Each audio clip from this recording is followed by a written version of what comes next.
Stevie Deal is completely changing how people think about fitness through her community based around fantasy, fitness, and food. In this video, I talk with Stevie about how she's using Skool's affiliate features in order to grow her membership. It gives them incentive to do it, and then they're staying in the group because their friends are in there and they're getting paid for it. Why she created a separate $9 community just to train her affiliate partners. I have a classroom that's just resources that are pre-made graphics they can use or post ideas if they want to make something of their own. And how she stays grounded while she pushes her big vision forward, even though it goes against the mainstream. When you're doing something that no one has done before, it can be kind of scary because you don't know what's going to work. No one's done it before. You don't know if it's possible. Do one thing at a time and celebrate each small win. Stevie, really excited to talk to you today. You are doing not only one of the most unique communities I've ever heard of, but your way of using Skool and combining affiliates and having a different community, even where you're training your affiliates, is just something totally new that I haven't seen anybody doing. So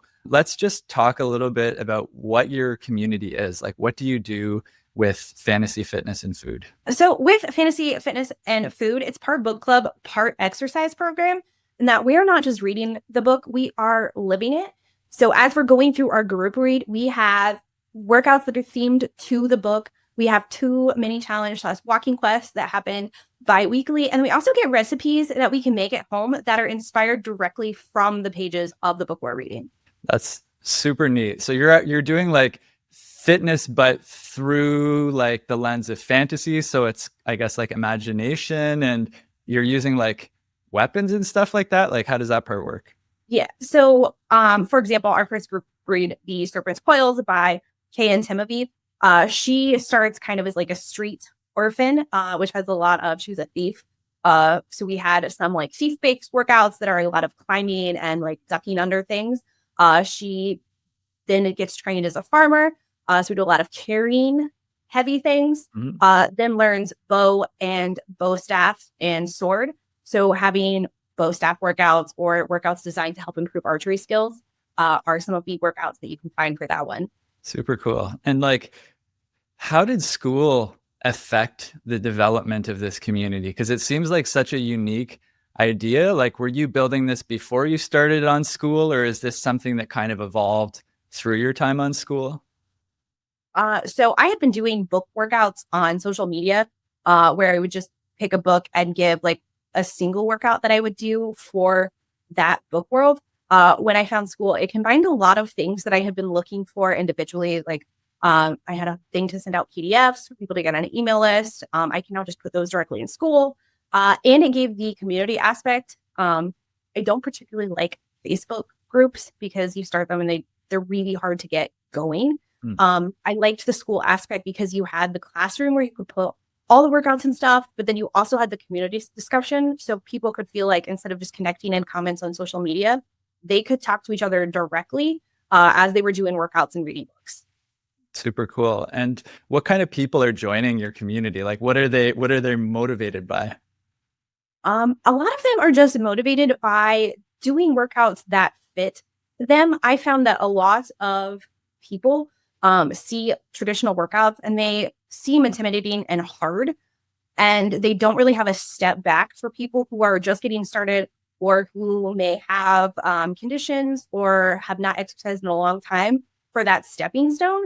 So this way they can kind of get a little bit out of their head because they're thinking about their favorite character as they're swinging weapons in their backyard and not really realizing that like, oh, I'm getting in my reps and my sets and building strength because I just feel like I'm playing. Right. Yeah. I think it's really interesting to me, this idea that you have, because you're bridging a whole bunch of, I'm imagining that this is just stuff that you're super interested in, right? It's like you're bringing all these different kind of elements and you're kind of squishing them together into this really unique niche. Have you seen any other niches that are kind of either similar to yours or that are kind of combining different elements like this that kind of inspired you? So there are a couple. I feel like we all got started based on the same book. A Court of Silver Flames by Sarah J. Maas had such detailed workouts for what the character was doing that a lot of people who were like fitness trainers anyway read this and were like, hey, I can do this. And then as they started talking about it online, we realized that people wanted to work out like that. They just didn't know that you could do like a squat to train to ride a dragon, or take fighting classes and learn how to wield a weapon at the same time. Right. That's so cool. It makes me think that like the possibilities are quite big. I think especially with community building, because I think it's very easy to kind of get pigeonholed into these ideas of like, okay, I'm just a fitness trainer, or I'm just a nutrition person, or I'm just, I don't know, whatever you're coaching. I'm coaching languages, but you can teach people how to learn a language through the traditional way, or maybe you can even do like a fantasy language community. There's probably different ways of combining these ideas together. So Duolingo actually has Klingon and one of the things from Game of Thrones. You can learn to speak that language. That's crazy. Okay, cool. So it's already happening in different places. Let's talk a bit about your like affiliate thing that you've got going on, because a lot of people on Skool, we know that the affiliates is a major feature that has a lot of potential. I'm curious to hear about affiliates for you. How are you using affiliates with your community? So I'm using affiliates in two ways. The first one is just with regular members who want to work out. Studies show that when you have accountability partners, you are more likely to succeed. So letting them bring in people maybe they're already working out with or connected with, and be like, hey, here's this link. You get a little bit of a kickback for it. It gives them incentive to do it. And then they're staying in the group because their friends are in there and they're getting paid for it. And then on the other side of this, because a lot of indie authors don't get the type of like funding or marketing that traditionally published authors get. I exclusively have our group reads from indie authors, and those indie authors get that code. So when they send out like, hey, here's my book, you can live the book while you read it. So they can invite their email list, their social media following into this group to group read. And those people are then posting their workouts and their recipes, and they're getting a little bit of extra kickback from that as well. And I know like our first author, I sent her 500 bookmarks that had her QR code on it. Mm-hmm. So when she's at book events, she can give out a free bookmark to everyone that buys her book. And then everyone who clicks that link, she's getting more money in her pocket to help fund her writing, because a lot of them have other jobs and they're writing on the side with kind of that dream of being a full-time author. That just gives them a little bit extra money in their pocket based off their book to help fund that for them. That is a really, really cool idea. I'm imagining that for people who are listening to this, maybe there's ways of getting, I guess, like it's tapping into somebody who has an already existing audience. And maybe it's not necessarily a big audience, but you find a group of people with different small audiences that would benefit from your community, like that strong connection with your community. And then you have a physical thing, like the bookmark idea is so smart. So that you basically take all of the work away, like off their hands. So it's just very easy for them. They just give out these bookmarks, and then it's like almost potential free money that they would be getting. Yeah. And I do have like I have an author only group where like we communicate, and I can like pre-make their contact so they can review it before it goes into the bigger group. But in both the big group and the smaller author group, I have a classroom that's just resources that are pre-made graphics they can use, or post ideas if they want to make something of their own. Right. And then exclusively for the authors, if there's some kind of graphic that they want, just send me a message. I will make it for you. I will send it to you so that they can customize it to like their posting style. That is incredible. Okay, I want to unpack this even more, because I didn't even realize this. But so you have another community that's just for these authors, and because Skool has the $9 group option now, I guess I'm assuming that you're using like the hobby plan for this. Yeah. Yes. Yeah. So you've got the $9, like a group that's very inexpensive to run, and you're able to keep all of these affiliate partners basically within one group. This is actually something I've never heard anybody else doing on Skool. So this is super interesting to me. So you're getting all of your affiliates in their own community, and then you're actively creating new resources for them based off of what they're telling you that they want or would be helpful for them. And I am just doing that with the affiliate authors. Because you can copy and paste classrooms now. Yeah. So I'll make a private classroom just for that author where I will pre-put like all the workouts, all of the walking quests, all of the recipes, so they can review it.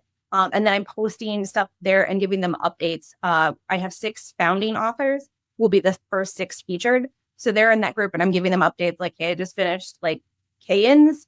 stuff. Because they are all in the bigger group, if you want to go comment and they're reading her book too. Or like letting them know, like, this is the plan so far. We'll see how it pans out, adjusting. And then they can give feedback there as well. Yeah. Whoa, that's super cool. I'm curious about what other type of networks people can tap into for this. I feel like the possibilities of this are just wild. I'm kind of at a loss. I don't even know what to ask right now. I'm just like, I feel like this model is so unique. You get affiliates in a community and that are somehow related to your community, and you tap into their small audiences and you basically build an affiliate program with them that helps them, that makes it easier and easier and easier for them to deliver, basically to get you more members.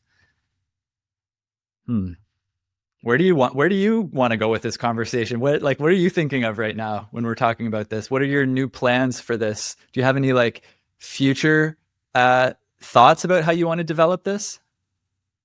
So my bigger like future vision is that once we have a big enough community where not only are we sustaining, but our indie authors are getting a lot of traction, to have an in-person event where we can go and they can all have booths set up in like a fantasy book market. And then we will have classes that run through the day with different fitness trainers that are based on their books. So that maybe, if one is a bow staff, we have a bow staff work out theme to their book where people can sign up for the classes and do that and kind of get that full immersion experience of kind of like a Ren fair, and like an all-day exercise event. Yeah, that's incredible. Okay, so also even working out live events with the affiliates. Anything else you want to talk about with this master plan you have? I mean, the final like last piece is that eventually I would just like to buy an entire like rundown village and build it up to have like a fantasy ranch where like I can have my chickens live full time and people can come in and like stay in houses and have like a full like weekend training experience where like they get up in the morning and they do drills and then they have like campfire at night to really feel like that war camp vibe. Yeah. Like a fully immersive experience where like maybe we have a weekend that's just about one book and you're in character the entire time. Right.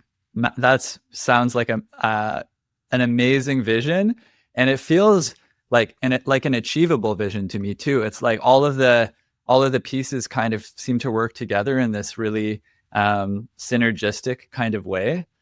So cool. So cool. Have you ever run any live events before, like with your members or with? I haven't run live events yet. I did work I was a volunteer at a book event. And I have a friend that is heavily into it. So she's giving me a lot of pointers about like what to look for. It's like there's insurance involved, and with any kind of fitness event, you have to have like EMTs on staff. So like making sure that you're covered across all the things. Right. Let's switch gears a bit. Like, what are some of the things about Skool that have made this easier or more inspiring for you? Because it seems like a really unique and complex vision. Like, how has Skool shaped this or had an influence on this? I would say the biggest thing about Skool is like I have been working on different pieces of this for several years. The thing with Skool is that the people that are in Skool are not like your competition. They want to help you and give you feedback and ideas. And it's a very giving community where you don't always find that. And they give you a lot of good advice. That is what I would say, like giving away free, like Gary Vanderchuck. Is that his name? Yeah, Gary V. Yeah. Always talks about, whereas like on some other platforms, you'll get like the targeted ads and you might pay for it, but it doesn't give you what they promise. So even the people on Skool that were like, I have a list of like, I'm going to hire this person next and this person next, because they're already giving value that converts and sees results. I know that the investment that I make is going to be a better investment because I know them on a more community-based level. They're not just an ad popping up on my feed. Like I know them and we have had conversations and comments. We might be in each other's free groups, or we might be in free groups together. So it's more like it's a community inside of all these other little communities, and that they legitimately want everyone to succeed. That makes a lot of sense. And this is another angle that I haven't heard enough people talk about. I remember a couple guests on the podcast mentioning this, but the idea is of being in Skool in a community with other entrepreneurs who have different offers. it's not just about learning from them, it's about building business relationships and figuring out who can you trust, who's good at what. And uh and then I think, as you're suggesting, it's kind of like shaping your long-term vision because you see who can do what. It's like knowing the different people that can do the different things that you will need in the future. What are some of the things that you're looking forward to in terms of Skool? Are there any like features that are coming out or that are kind of new that you've been using a lot or that you're excited for? I love the option to copy and paste classrooms. That makes things so much easier, and going live in the group now. Instead of having to send out links and have like a paid subscription to another platform that does video hosting. What I'm most looking forward to is the subscription. So instead of having to have a bunch of different groups for different levels, eventually I will have a like private client program where if you want more one-on-one attention or more personalized workouts, you can do that. So you can just add that as an option in the group without having to start a whole new group again. Yeah, makes sense. Cool. Well, Stevie, I certainly wish you the most success with this vision. It sounds incredible.